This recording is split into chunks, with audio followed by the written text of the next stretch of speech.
Another great topic. You must be very happy about this one. Future leadership. You know, I got my man up there too, Senator Marshall Bullock and company.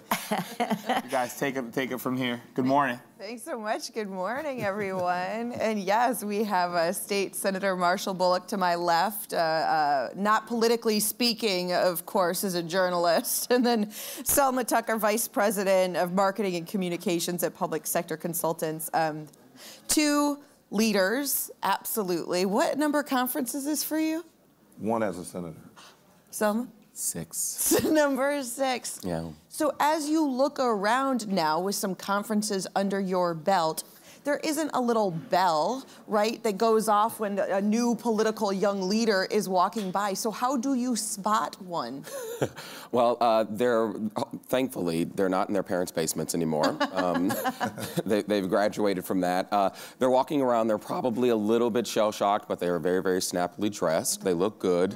But if you're really looking for the next political class, I think you've got to look for people who are really active, particularly in the nonprofit space, people who are in the advocacy space, because we're just seeing a groundswell of support from people who are sort of frustrated with the political system and are wanting to get involved, and that's why you're seeing all these candidates. And you know, we talked about 2018 being the year of the woman. You have all these candidates who are running for office who never considered doing it before, and I think that's a wonderful testament to where the body politic is and how folks are sort of seeing themselves engaging in the democracy that we have. Senator? Well, I think that, as well as just us engaging. See, I think it's time for us to engage more young people, go to the schools.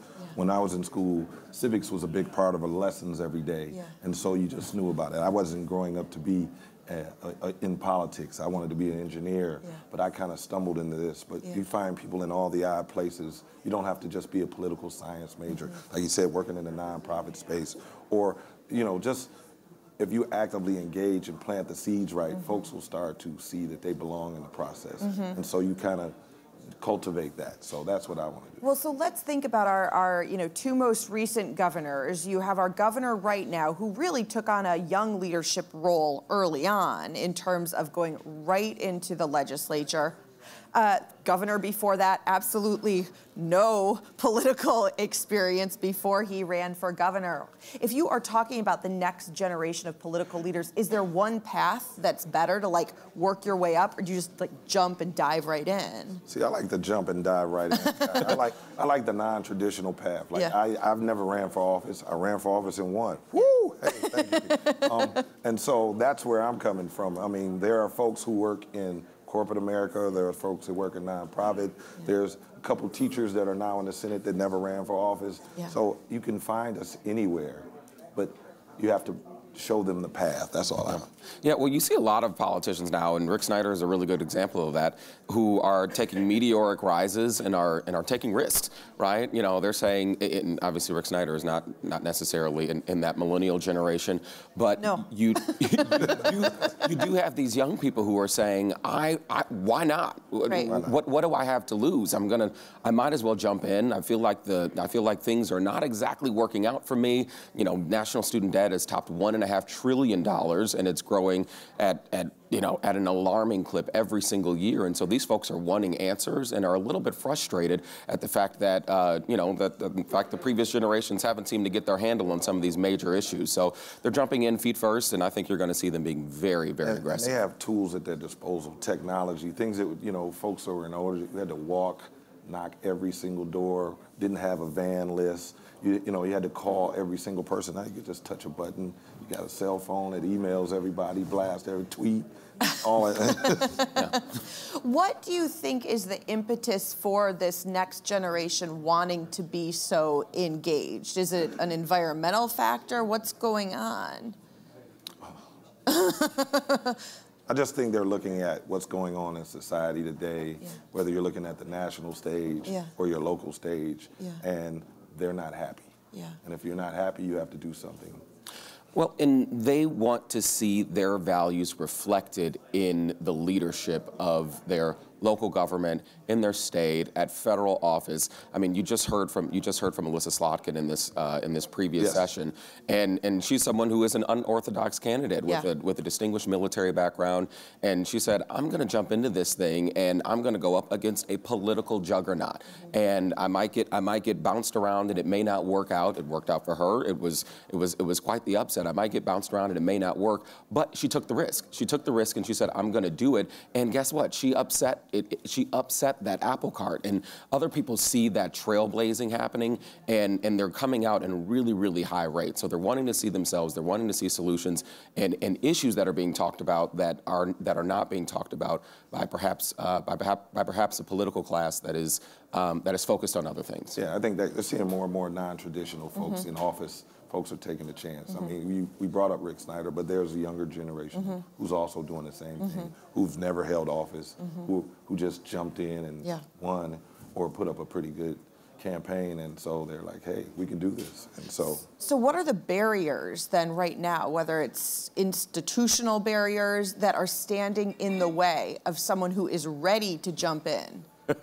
Well, where are they? So like, how do I know who you are? So you have to be engaging, and we also have to go and engage people, find people, because people notice things in you that you may not see in yourself. I'll use myself as an example. Please. I had no idea I was running for office. You didn't? No, I didn't. But I worked on a campaign that I believed in, and someone saw something in me and brought me into that organization, and I worked in municipal government. And then I just evolved myself and was like, hey, this time to do this. Yeah. Well, Senator Bullock, what he didn't say is that he was inspired, but he also had the hustle, right? He said, I'm going to do it, and I'm going to work my tail off to make sure that I can get there. And even if I fall short, I'm going to do it again, and I'm going to do it again. That's why you have so many people. I'll give a shout out to the Michigan Political Leaders Program. You've got these folks who are saying, I'm going to go into this, I'm going to learn, I'm going to get as trained up as I possibly can, and you're seeing I believe, pretty crushing demand from that program in particular and leadership programs across the state. I know I was with one in my alma mater, Grand Valley State University, and you have these folks who are going into these programs wanting to get skills, wanting to get these chops so that they can apply them right away. Yes. Future Leaders, Leadership Detroit, all of those MPL, all of those groups are the ones that folks who want to get in. But then there are folks on the peripheral who don't know about those programs, and where do they get noticed? They get noticed at work, they get noticed by another friend, they get joined by a campaign. So they have to want to get in, and we have to pull them in. So whose job is it then, right, to find those people? I mean, you are now in state government. Is it on you to be a mentor? Well, yes, sort of. I think so. So like, again, going back to what he said, I had the hustle, but working on the campaign, I also hustled for that campaign that I believed in. And someone on the team who had that was seasoned said, I like that guy. And so they pulled me in and was like, you should start thinking about other things in this that I hadn't even thought about. So.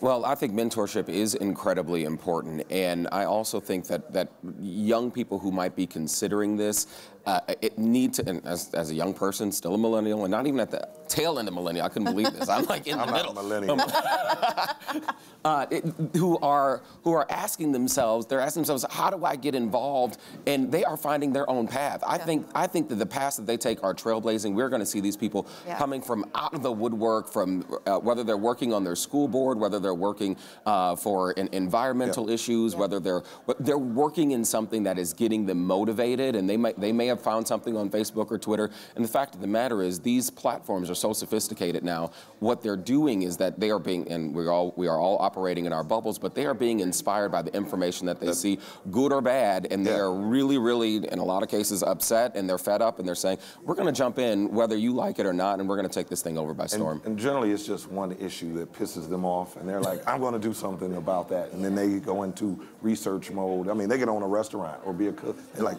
I'm going to find out what this problem is. I mean, auto insurance was like that for me a little bit. I had to figure it out. So, you know. Well, and that's what's so interesting, right, in the legislature right now, how there are teachers, there are scientists, right, and folks that are coming from just different backgrounds and not necessarily, well, I majored in poli-sci, therefore I'm going to go be a future political leader. Yeah, I think we got to look outside that bubble. But that, I mean, that's good that you know political science and things like that. But I think everyone is capable of doing this if they put the work in.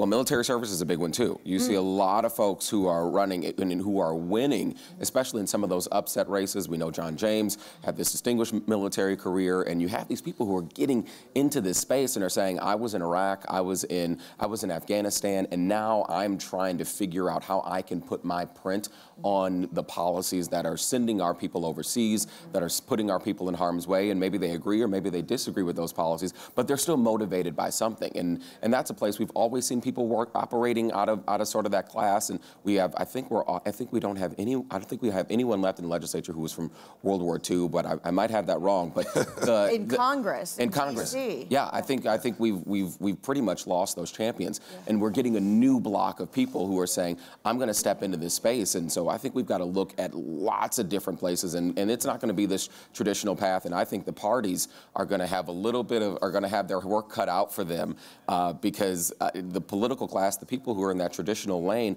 are not getting the traction, are generally not getting the interest. I mean, you look at Barack Obama and his meteoric rise, and you look at Hillary Clinton, and that energy was not there. So Donald Trump, we all know that story. Yeah, they're looking for the new champion. So it's non-traditional paths. I didn't work I wasn't a staffer and then went on to work in someone else's staff and then became their chief of staff and then ran for office. It was like I worked on a food truck and now I think I'm gonna, go back to school and be, I got a social work degree and I'm gonna be the next city council person. And folks are taking that chance. And more young people are running for major offices out of college, and I like that.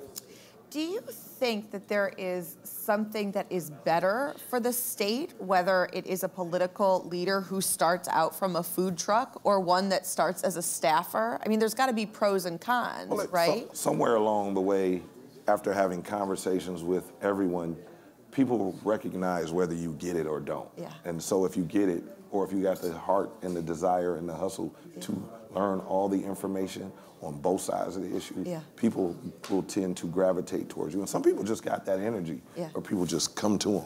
Well, we live in a representative democracy, and the point of that is that we are supposed to have people who are representing our interests, and that means that those interests are as diverse as this country. And diversity doesn't mean, a seven-figure bank account and an age that is well over the median age in the country. I'd like to have that. Well, working in public service, you might not get there, but when you leave, I mean, the numbers aren't so bad. But it really is. I think that so your question is, is there a good makeup? I think that the makeup needs to be representative, and that is because it wasn't representative and because it was so imbalanced. That is partly why you're seeing this groundswell that is coming up and saying, I want a more focused, I want a more perhaps aggressive stance, and it's coming sort of out of that red hot anger, and that just is not where we've seen a lot of our politicians before. They've in a lot of cases they've been groomed. We do see those meteoric rises, but these folks are coming in from really I don't want to say odd places, but untraditional places, and that is because you're going to see a much more diverse field, not just in terms of race, but also in terms of gender and perspective and places where they're coming from in the economy and their economic perspective. And I think service was part of my DNA, but I think what really changed for me is when I became a parent. And so then I started thinking about where my kids are going to go to school, and then I was like, the kids in school suck. How do I help? Where do I need to go? How do we make this better? And those things evolved in my thought process, and so I think we can start earlier. So in the final couple of minutes that we have, the question for me and Selma, you already brought up millennial. It seems like sometimes it has become kind of a dirty word, right? And so hey, I'm one too. But for a political leader, right, who right now is listening and going like, I'm in, I want to jump in, I want to do this, do they need to identify as a millennial? Like, is that a helpful way to run, or is it just so diluted at this point to use that word? Oh gosh, I'll answer the question as a millennial. I won't answer from a 30,000-foot perspective. Yeah. If I want to vote for someone, I want you to be, and this is universal, whether you are a millennial or you are a baby boomer, you want to vote for someone who has an agenda. You want to vote for someone who has a focused mission, and that's regardless of your age. And I think the millennial is going to come out in your positions, and the millennial needs to come out in your style. The millennial needs to come out in the way that you approach governing. I don't think you have to go around ringing the bell. I'm a millennial. Guess what? Everybody knows that. And I would rather hear you talk about the issues in a way that is going to engage not just me, but a broad swath of the electorate. 30 seconds. Well, I think every generation who was labeled by the generation prior to them, if you didn't work to their standard. Right. And so I don't think it's a dirty word. I just think folks don't see them working at the same standard because of technology. And so, but like he said, a lot of those folks have gone on. And so now I just think you just got to work hard, and people will recognize if you're working hard and you're dedicated to something. And so it doesn't matter what your age group is. Amen. Okay, gentlemen, thank you so much. I appreciate it. And future political leaders, talk to these two. Find these two guys. Thanks, everyone.